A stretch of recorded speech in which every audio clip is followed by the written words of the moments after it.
Le débrief de la matinale, les temps forts de ce que vous avez entendu ce matin sur Europe 1, sur notre antenne. Alors que certaines voix à droite estiment que repenser l'état de droit s'avère nécessaire pour la sécurité des Français, eh bien Florian Philippot, vice-président du Front National, lui, affirme que prendre de nouvelles mesures sécuritaires est possible sans toucher à cet état de droit. Il était mon invité à 8h20 dans l'interview politique. Le Front, lui, il est constant, il est cohérent et il dit oui, il y a un état de droit qui est d'ailleurs assez déliquescent, en déliquescence aujourd'hui en France, puisque quand la justice n'applique plus la loi, quand les lois ne sont plus appliquées sur certains quartiers du territoire national, on n'est plus vraiment déjà dans l'état de droit. Mais oui, bien sûr, on peut parfaitement prendre des mesures pour la sécurité des Français sans qu'on bascule dans une affreuse dictature.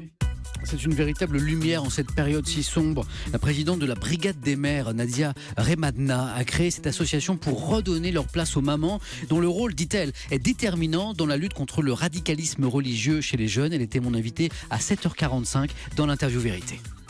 Les religieux ont pris la place des institutions. Aujourd'hui, c'est le religieux qui emmène en vacances, c'est le religieux qui fait le CV. Les élus font appel aux religieux dès qu'il y a un problème. On ne fait jamais appel aux maires. Il y a eu l'histoire des grands frères en 2010, on a appelé les grands frères. Et maintenant, on appelle les hommes et les religieux, on n'appelle jamais les maires. Et pourtant, elles sont les premiers concernés. Et c'est ça qu'on n'arrive pas à comprendre. Et dans les quartiers, malheureusement, le religieux a pris la place. Voilà, il est partout. C'est les religieux qui décident de tout.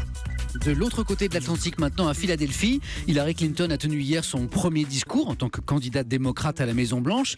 Et pour redorer son image, eh bien, elle a opté pour un discours anti-Trump. Un reportage de Xavier Yvon, c'était dans le journal de 7h. No one gets through life alone. Personne ne s'en sort tout seul dans la vie. Et ne croyez pas quelqu'un comme Donald Trump qui vous dit « Je peux tout régler tout seul », insiste la candidate. Nous les Américains, nous disons We'll fix it together. Nous allons régler ça ensemble. Vous savez que j'aime parler de mes plans, Ritel. A country where the economy works for everyone. Des plans pour un pays où l'économie marche pour tout le monde.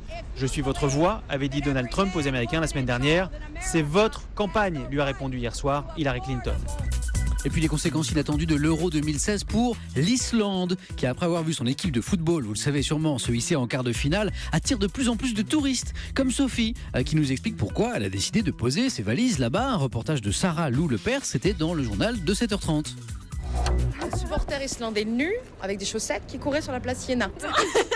Donc je ne sais pas si c'est ce qui nous a donné encore envie. On pensait que c'était des ours, rustres. Et finalement non, ils savent faire la fête. Je suis très contente d'y aller. Pour Hervé Cozard, sa compagnie Transavia voit ses ventes décoller. On a effectivement vu des pics de réservation quand il y avait les matchs islandais et ça se poursuit sur l'Islande après l'Euro. On a doublé l'offre, on a eu un taux de remplissage plus fort que l'année dernière, donc on est bien content. C'était le débrief de la matinale.